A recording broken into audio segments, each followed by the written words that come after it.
Hi, I'm Antonio Sala, and in this video we are going to dig into representations of multi-output stochastic processes, in particular two output ones with an example, and we'll review some code for getting realizations, sample functions of them.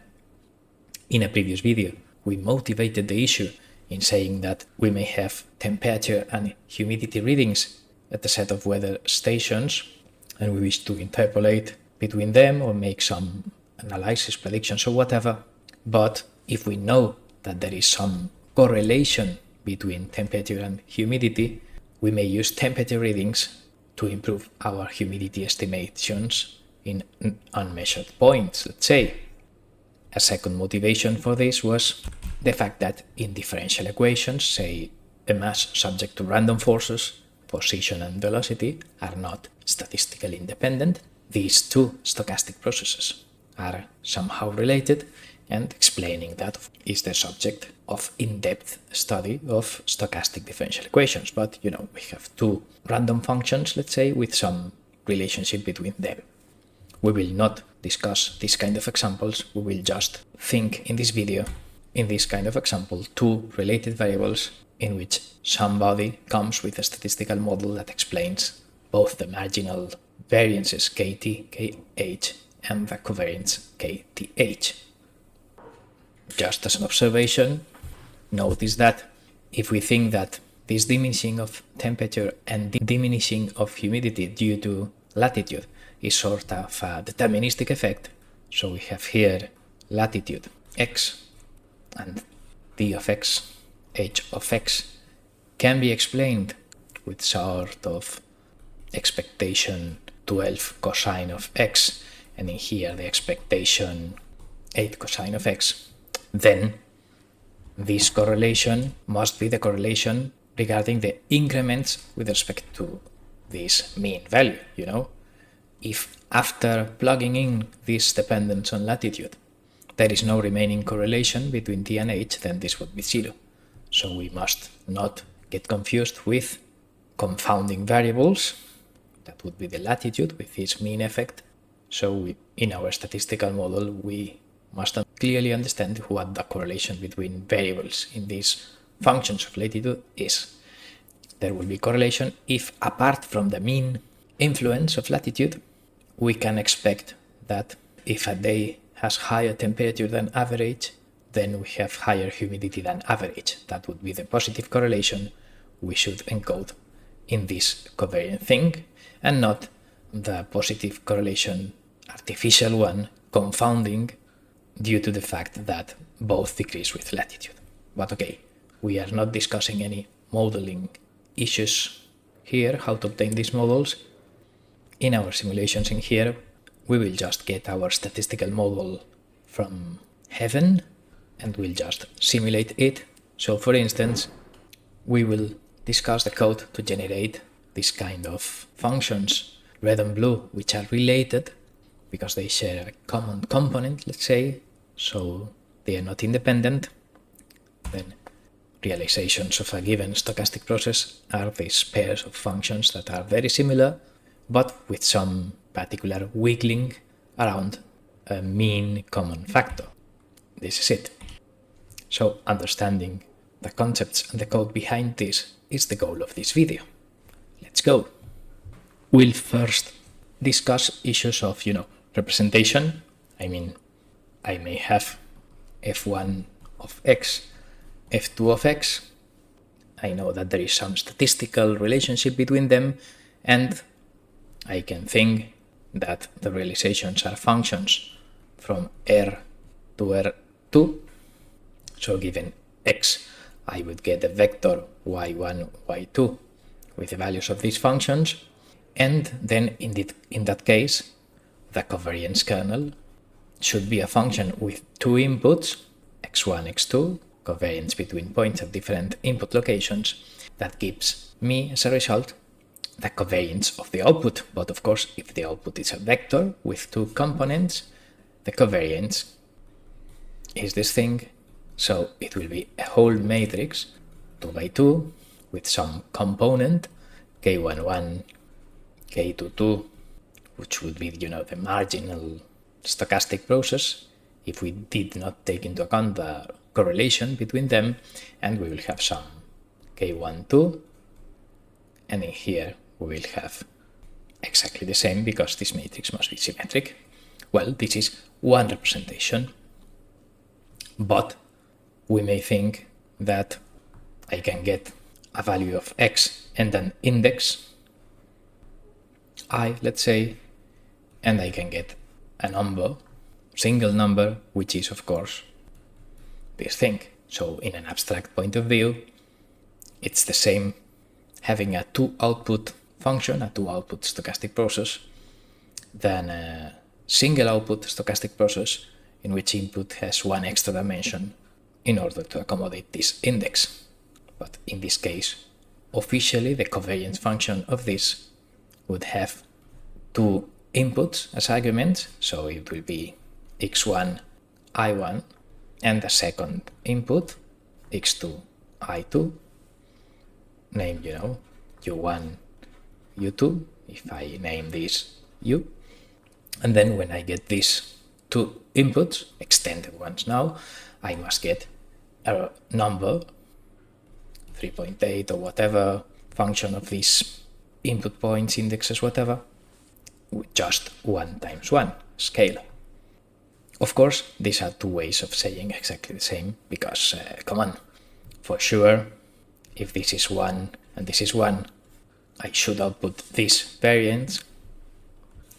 If there were 2 and 2, I would output this one, and if I had 2, 1 or 1, 2, I should output the off-diagonal covariance. So these two representations are actually the same one, and it will just be a matter of preference or coding style which representation we choose for our MATLAB code. But the thing is that how can we invent these covariances? Well, I mean invent, reason on sensible options for this. Well, we first have the possibility of given that this is u1, u2, considering any kernel from literature, say exponential of minus norm of u1 minus u2 squared divided by 6, and this thing multiplied by a variance parameter 8. Well, this will be correct from a mathematical point of view, but well, you must think that this index is a categorical variable. This x is numerical. So mixing numerical and categorical variables, even if I can say that 2 minus 1 is 1, but really, what is temperature minus humidity? Does this have any meaning? And if I have three functions, red, gleam, blue, intensities, let's say in a picture, the index 1, 2, 3 is just arbitrary, so, even if I may plug in these kernels, and it may work, it smells wrong to my common sense, this kind of numerical operations with categorical variables, which are mere labels. So, instead of this representation with kernels from literature, in our example, we'll suggest a component-based representation as follows. Let us, for instance, imagine that our random functions are a superposition of, let's say, three components.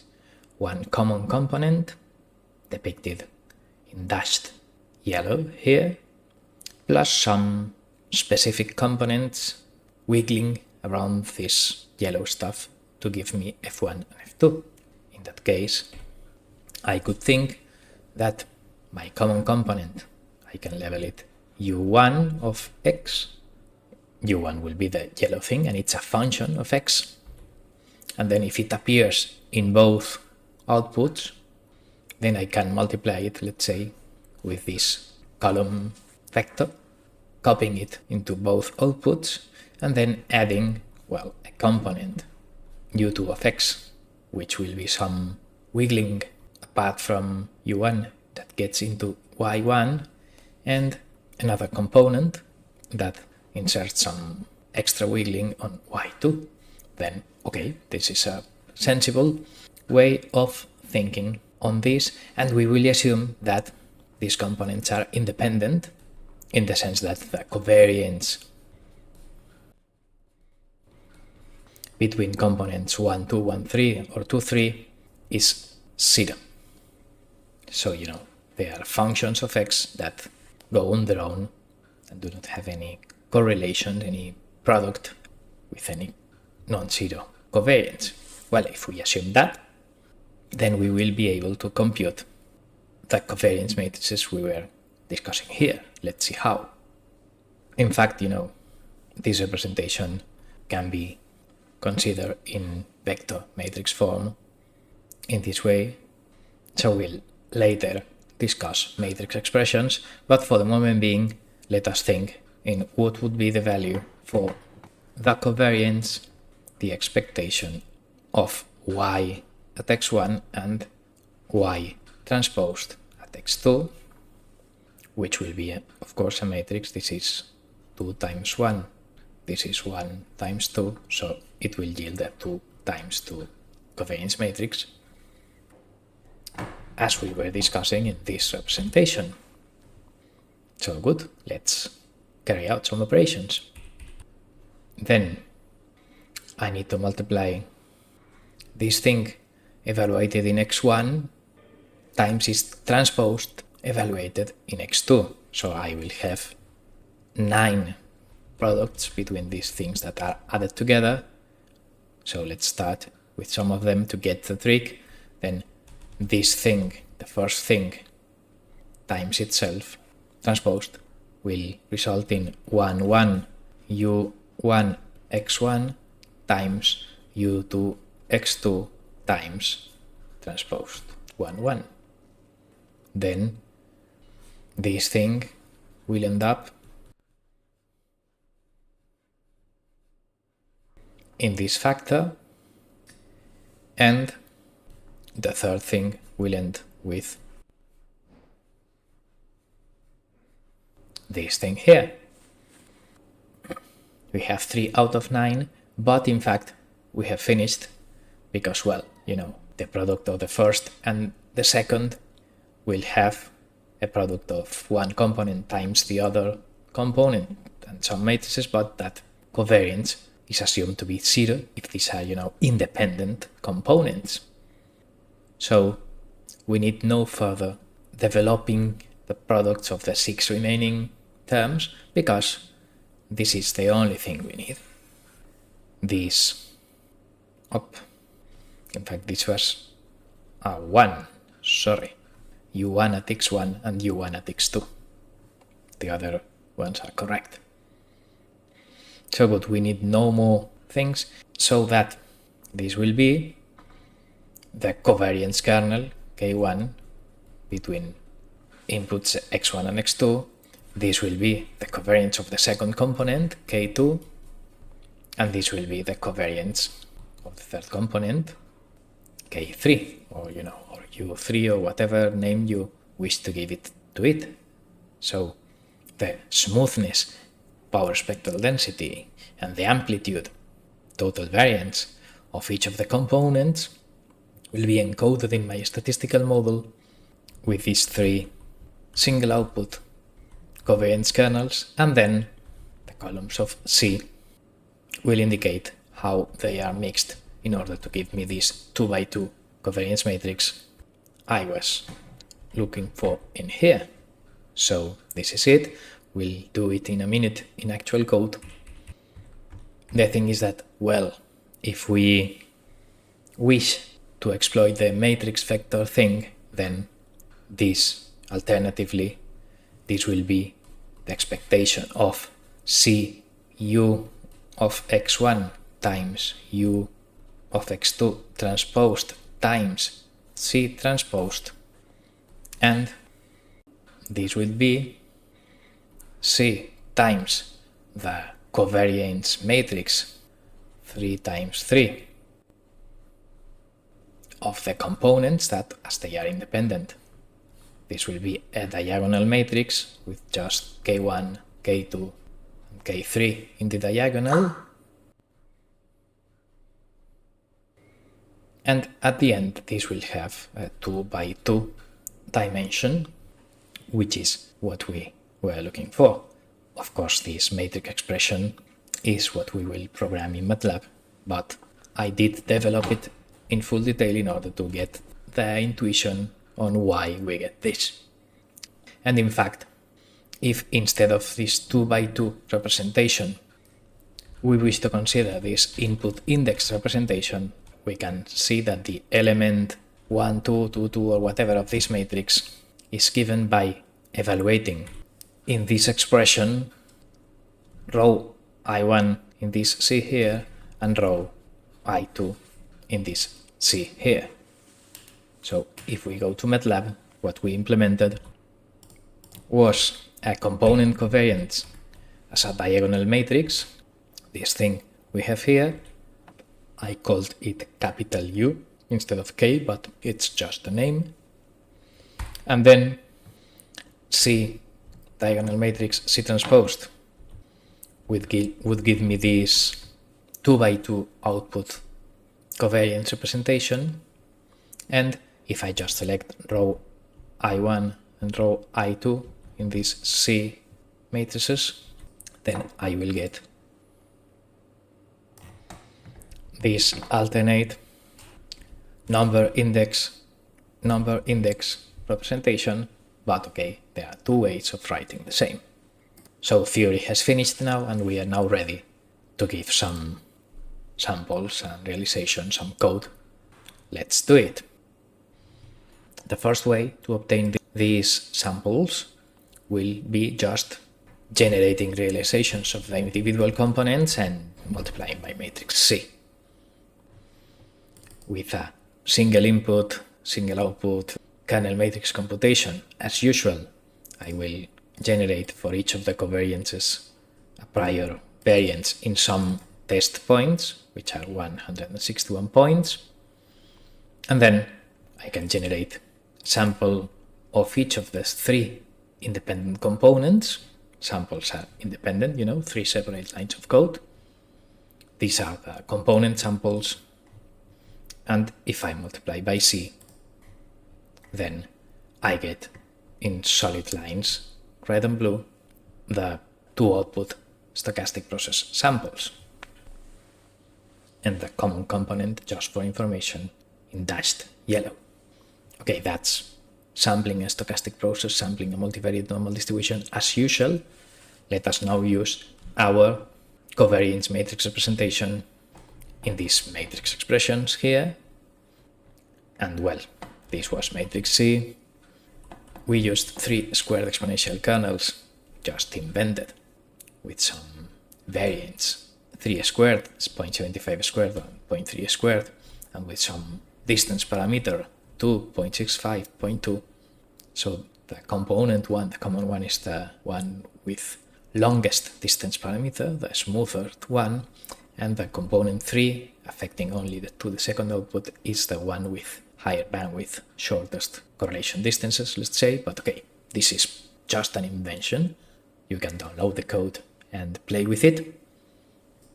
So with these basic components and computing this, then if I have my 161 test points, and as I have 2 functions, I duplicate them, and with this Kronecker product, I assign the first half label 1, and I assign the second half label 2.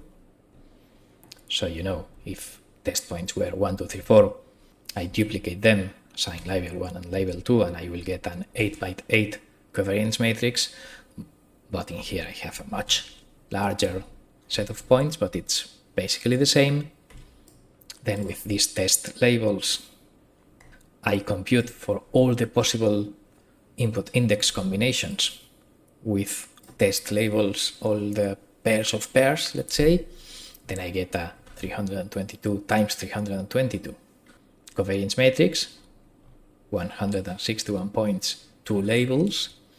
And now with a multivariate normal random, I can get the realizations, and the first half will be associated to function 1, second half will be associated to function 2, So this is the first half of the samples, this is the second half of the samples, and then suitably plotting stuff. We get these realizations in which now the components are not explicitly computed. They are just fused together into a covariance structure of this thing, but we don't have U1, U2, U3 explicitly, and we have just rolled the dice in a multivariate normal distribution arising from this covariance structure. The thing is that the results are identical, of course, but we don't have the dashed yellow mean common component we had previously, but these are the realizations with this second methodological option, but okay, they are formally the same ones as we did with the more direct methodology of sampling the components as we have here. So this is it. We end here in this video. We discussed about representation of multi-output stochastic processes with given covariance kernels, and the difficulty of inventing a covariance structure was addressed by assuming a statistical model with independent components that were mixed together with suitable matrix expressions, and we did an example of a common component, the yellow dashed line, plus some specific wiggling yielding two functions, and we discussed the MATLAB code to compute arbitrary random realizations of it. So we finish here. Thanks for watching.